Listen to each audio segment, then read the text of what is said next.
minor dollars, but yeah, they 5 cents back. I'm waiting for the town to pay me. I got it finally. Yeah, actually, I think they're also back to zero. Change back. All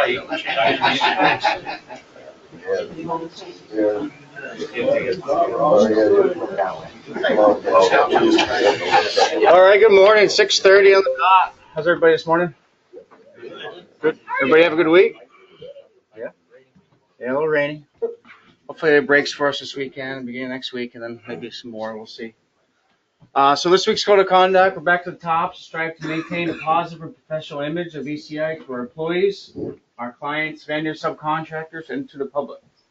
A good professional image, again, is our vests, these nice sweatshirts that we have, stuff like that we do to try to keep maintaining and keeping our professional image. Same thing with our reminders, our company vehicles as well out there on our road drive is a really good way to emphasize that type of behavior.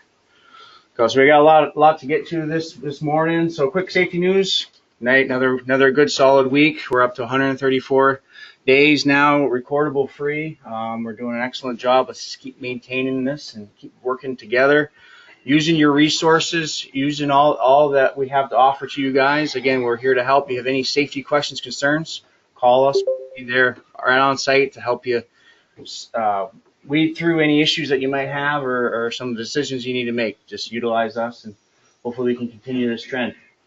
So the month of September, we're going to go through a lot of our rigging stuff. So we're going to talk some about our basic hitches this week. We're going to mostly just focus on the choker hitch. We got a video to show, and we're going to I'm trying to get more people using the double wrap choker, and that's what I have on display here is this double wrap choker hitch. It will also help us with fouling the tags. It's a great little hitch to use, and hopefully we can start using it more in the field. So our basic hitches that we have is the choker, the straight, the basket, the bridle. We'll talk more in the next couple of weeks. The choker hitch is this one right here. It's pretty basic. I think everybody knows how to do it. You kind of wrap it through itself. That's just the single choker there. It's a great little single hitch that you can use to pick stuff without have to use a bridle system or anything like that. So we're going to watch a little video here that's put on by Crosby.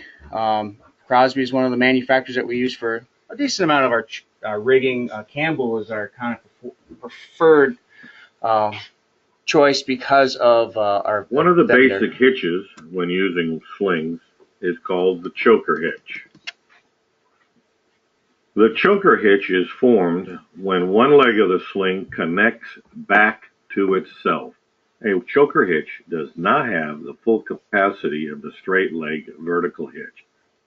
The choker hitch capacity is approximately 75% of the straight leg vertical hitch. Choker hitches formed in wire rope slings are stated to be approximately 75% of the single leg hitch. Synthetic slings and chain slings are stated to be 80% of the single leg capacity. This capacity assumes that the angle of choke is at least 120 degrees.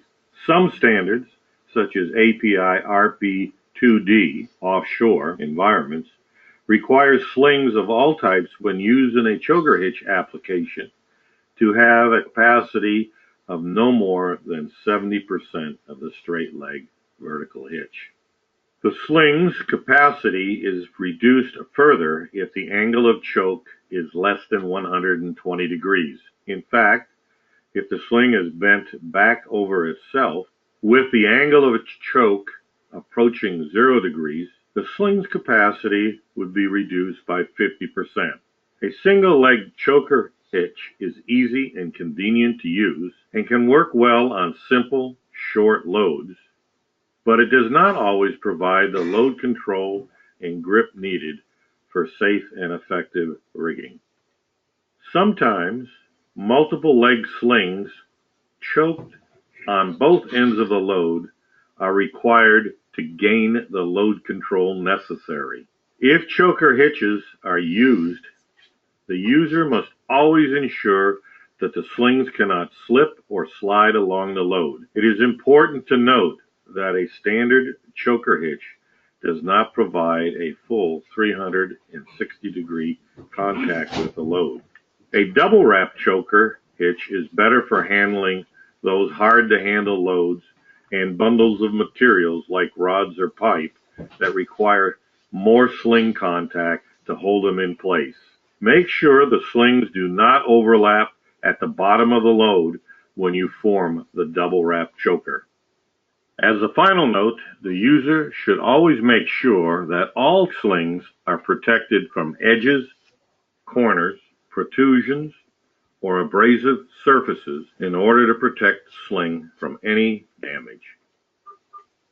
Hardware can be used to form the various choker hitches. The use of hardware simplifies the connection as well as the operation of the slings used in choker hitches. Whether it is grab hooks for chain slings, shackles and sliding choker hooks for wire rope slings, or the webbing sling hook for synthetic choker hitches. In all these cases, the hardware allows the connection and disconnection of the choker hitch without pulling the sling body through an eye or a link. When using chain, a cradle grab hook provides the full rating of the vertical leg capacity. When using wire rope, a screw pin shackle with a pin in the eye offers a simple method of connecting.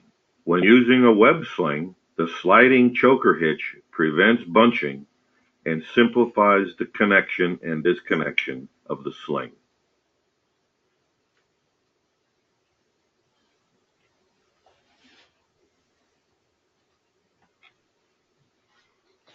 So that's let me just, that doesn't.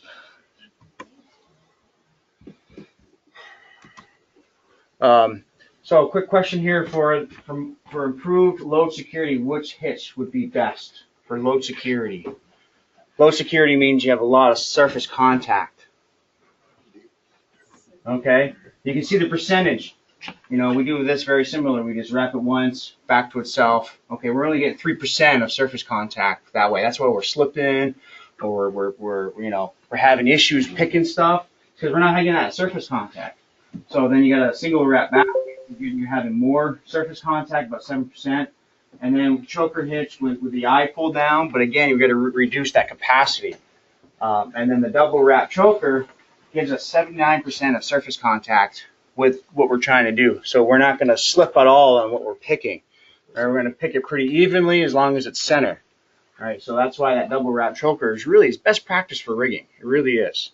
So that's something that I really wanted to stress today. Backing up, we talked about in the video quickly about reduced capacity. Okay, we didn't really get into that last week. I wanted to quickly get into that. What's the number one most important thing you need to know when you're rigging? Know your weights. Okay, know what you're picking, and then know what you have. All right, all of our chains that you see here, this is a grade 100 3/8 chain. This is good for 8,800 pounds. Okay, our synthetics would be a little bit different. So as long as this angle here is that 100-degree angle, which it is, you know, this chain right here will give us, in the video it was 80%. The chain would be 80% of the 8,800 pounds. That makes sense. Just do some quick calculations there. That we can pick. So to do the double rope choker hitch, all you do is got to wrap this grab hook around it twice quickly and hook it back to itself. What's nice about it is you got a pretty good positive connection here. You don't really have any sliding at all. You have your tags where you want them up to near your pick point. All right, so that kind of creates, everybody always says we have issues with breaking tags because we want to keep our tags at where we're hitching to our positive connection. If it's a bucket, if it's a crane, wherever it is, we like to keep this as high as possible and away from damage, dragging, or choking on itself. So it's something that I wanted to stress this week, and hopefully we can start using this more and more in the field. I think it's a great rigging technique moving forward for us for the company. I know we've talked about it a lot in the last couple of years, but I really want to stress it moving forward. Is there any questions? Okay. Pass.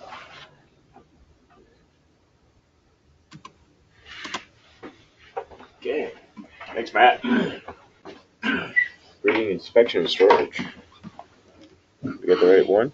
This is the wrong email, right? This is last week's? Oh, must be. Yeah, okay, sorry.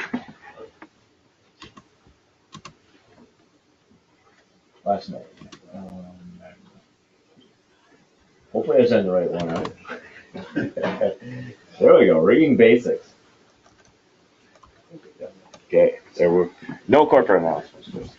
So this afternoon are services for Jim Laplin, graveside services for Jim at 3 o'clock, Friday, September 8th, that's today, at the Plains Green Lawn Cemetery, second right off Needles Eye Road in Morrisville. Reception will follow 4 to 6 p.m. at the Hyde Park VFW. I made a mistake last week. I had Morrisville again. It's Hyde Park. Also, we got a photo gallery. Also, I guess there is an obituary out. I forgot to put the link to that. I think it's out on Scott Burns' desk. So, technical tips. Talking still about geometry, trigonometry. When we were talking about trig last week, I added a kind of a different concept. Not just for the hypotenuse opposite adjacent side, but to think in terms of XY coordinates, which is kind of helpful and sometimes easier to think about the functions. Sine, of course, is opposite divided by hypotenuse, but also is y, the component y over r. And then you can see cosine is the same, the x over r, or adjacent over hypotenuse, and the tangent is opposite over adjacent, or y over x.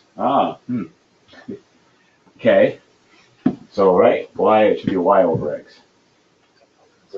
Correct, yeah. So you made a mistake. But I didn't do it in my example. I just wrote it wrong. So, particular interest in HDD work, we use both angles and slopes. So you have to convert back and forth sometimes. So the entry angle on the Ditch Witch AT100 is 10 to 15 degrees. So therefore, if we want to know what that is in slope, we have to adjust for that. So we take the tangent of 10 degrees, which will give us the slope. And we can back calculate reversing, knowing that percent, like the 17.6% is the 10 degrees. If you recalculate that using the reverse tangent, it gives you 10 degrees. So you can go back and forth on the slope between slope and angles.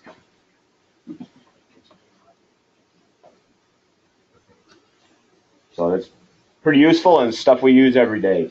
Just like the angles on the hitches and stuff. Those are all very much related to trig functions. So for projects, we're profiling the CCRCP. I should have wrote that out. The Chittenden County something planning. It has to do with traffic monitoring. Do you know, Chris, what the CCR? No, I don't. Oh, okay. I should have made sure I knew that. How about Matt? Where's Matt? I don't know what it means. Oh, he's Matt. You're two guys. I'd man. like They let me down. Yeah. This is Matt's job. Yeah, it's a nice job. So anyway, The abbreviations in the world. this is the Advanced Traffic Monitoring System, Burlington, South Burlington, Williston, and we're contracted with Gannett Fleming to install equipment. We did about 2 months ago. Finally, it's kind of publicly available online, but that's why I waited till now. But we installed this equipment to monitor traffic along Route 2 and with the Willis Road, what they call the Willis Road corridor. And the technology uses Bluetooth signals from passing motorists to calculate their travel times and give traffic densities and other information along the study route. So you see what happens, you drive by one of these detectors up at a signal system, and it is coordinated with the rest of the system, and it identifies your Bluetooth and everybody else's, and when you get to the next station, it figures out how long it took you to get there. Oh, that's speed. Yeah, it could be a little bit of privacy stuff, I think, too. But apparently, you probably sign off on it when you get a phone that they can use that stuff over to. So anyway, they know the time difference, so they can compute the speed of traffic. And there's 4 other of these corridors that they're planned to install these systems. and the results are kind of available online. So here we are at one of the intersections. This is like Dorset. This is Dorset Street over here in Holiday Inn. So we're installing one of the boxes. They're installed fairly low onto the poles and the mast arm poles and the strain poles here. They're just little boxes. Everybody's got a Bluetooth. I assume it's the phone, not your car. Technology. Right. So there's a little solar panel on each, right? It's all solar powered and little, radio detectors and a network between all the devices. I think that's Chittenden County Regional Planning Commission. That's what it is. Yep. So I do have a link here. If you click that link, you'll get a map that looks like this that shows the corridor, and then it gives different colors for the different zones between all the devices and tells you, like in the red, that there was a slow traffic, high impacted traffic area. The greens obviously are good and smooth. Looks like blue is almost probably nighttime type of measurements, and then red during the more intense times when there's a problem in traffic. So all this is kind of worked together with all the data, like the Vermont VT511, which is a VTrans systems. And also they're just trying to be able to get to a point where they can tweak traffic to get things to move a little bit smoother and better. So pretty interesting stuff. Dennett Fleming, they're a consulting engineering company based in Harrisburg with offices throughout the U.S. And I'm not sure how they found us, but they hired us as the installer. So from the photo archives, I took an old picture from the Velco Underground Transmission Line project. This is a concrete encased in steel plate shielding for a duck bank in 2008, July 2008. And that's in Charlotte, I would guess. I think that's where we did the shielding. And that's concrete inside that. Concrete inside that. The purpose was to shield. This went by the school there that used to be on Prairie Road. What is it called? Waldorf School. The Waldorf School. That was whack down in there. I remember it just flooded over. Oh yeah, we went through their athletic fields, and they didn't want the kids exposed to the electromagnetic fields. Yeah. Well, so a lot of extra money was spent on the shielding, and then now there's no school there. The way it goes, I guess. So that's what we got. Have a good weekend out there. Good safe weekend and a safe Friday. And everything. Right, please. Jeff Barber.